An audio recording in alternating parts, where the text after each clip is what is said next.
Bonjour chers abonnés, il est 2h40 du matin et je vous retrouve pour le troisième volet de mes contes et nouvelles de Noël.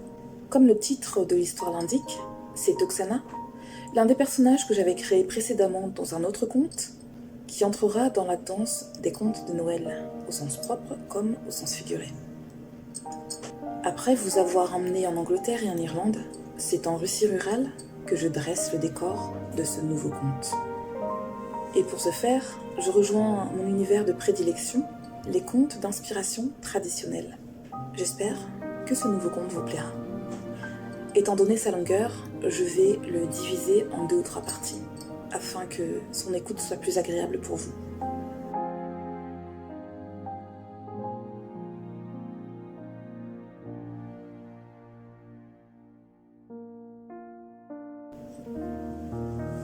Le Noël blanc d'Oksana.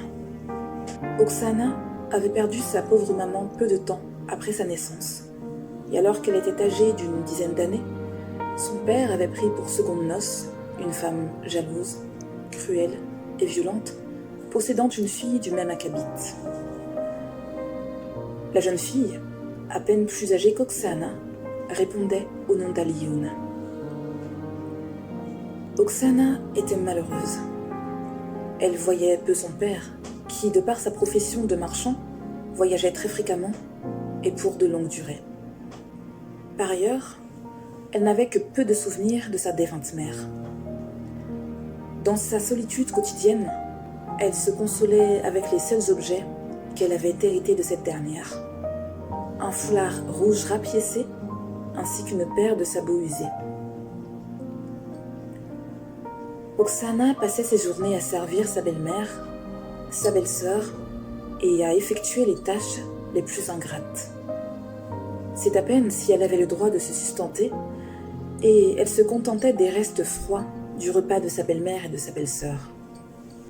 La marâtre d'Oksana faisait subir à cette dernière les pires des mauvais traitements. Une fois, elle avait même projeté sur la pauvre malheureuse des cendres incandescentes qui avaient brûlé la robe d'Oksana, la poussant à se rouler dans la neige pour étouffer les flammes naissantes. Dans le logis confortable du père d'Oksana, la soirée débutait.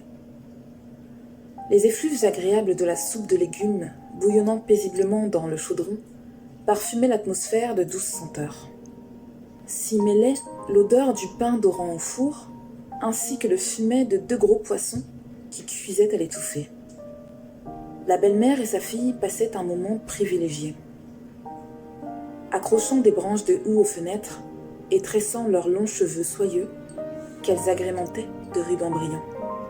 Elles chantaient des chansons traditionnelles russes et avaient le cœur en fête. 3 jours demeuraient jusqu'à la fête de Noël. Pendant ce temps, Oksana travaillait dur dans la petite cuisine.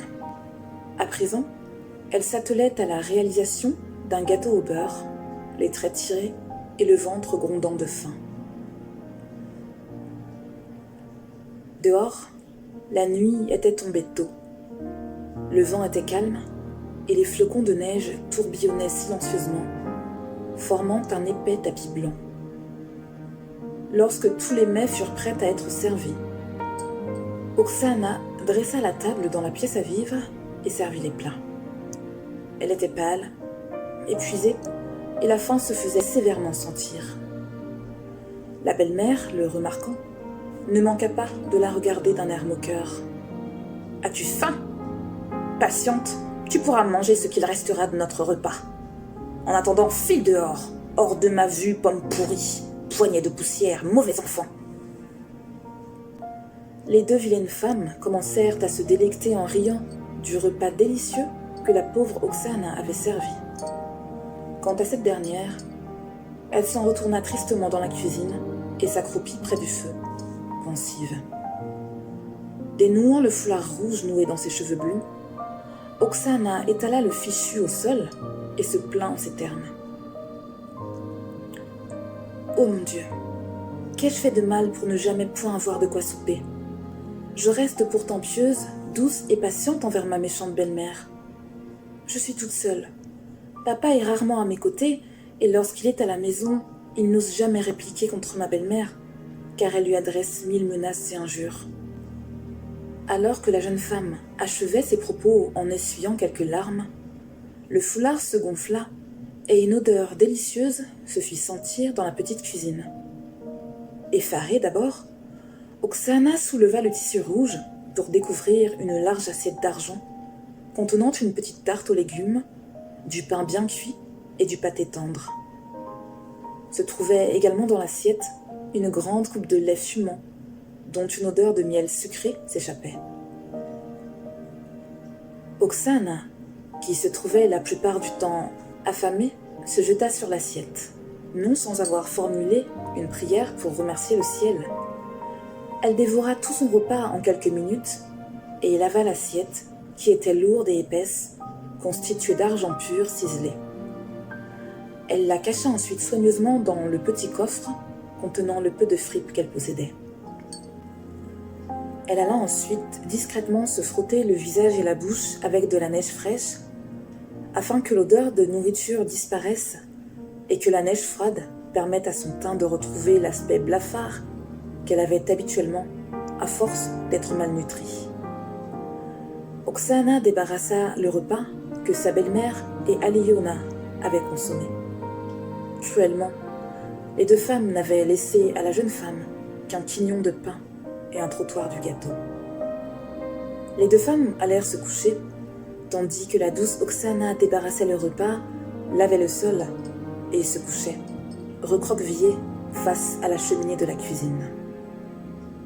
Cette nuit-là, avant de trouver le sommeil, Oksana réfléchit longuement au miracle dont elle venait d'être témoin et reprit de l'espoir. Le lendemain matin, à l'aurore, Oksana fut, comme d'ordinaire, réveillée par le froid qui régnait sur le sol de pierre de la cuisine. Le feu de cheminée était éteint et seule une bûche calcinée sur un tas de cendres régnait dans l'âtre. Oksana prit la paire de sabots usés ayant appartenu à sa mère et les posa sur les cendres chaudes afin que ces derniers se réchauffent un peu avant qu'elle ne les chaussât et ne s'aventurent à l'extérieur pour aller couper du bois et puiser de l'eau. C'était la veille de Noël et la marâtre et demi-sœur d'Oksana allait certainement faire la grasse matinée. Ce soir, en ville, se déroulait le bal annuel de Noël. La demeure du père d'Oksana se situait en lisière de forêt dans un lieu reculé, mais à quelques kilomètres se trouvait la capitale, la ville où demeurait le tsar. Et ce soir, au palais du tsar, se tiendrait un grand bal auquel toutes les jeunes femmes et les dames du pays se rendraient, afin de recevoir la bénédiction du fils du tsar. Bien entendu, comme chaque année, Oksana serait privée par sa belle-mère de ce grand bal et demeurerait assise devant la cheminée de la cuisine, luttant contre le sommeil et attendant que sa cruelle marâtre et sa non moins méchante fille ne rentrassent à la maison, entre nous.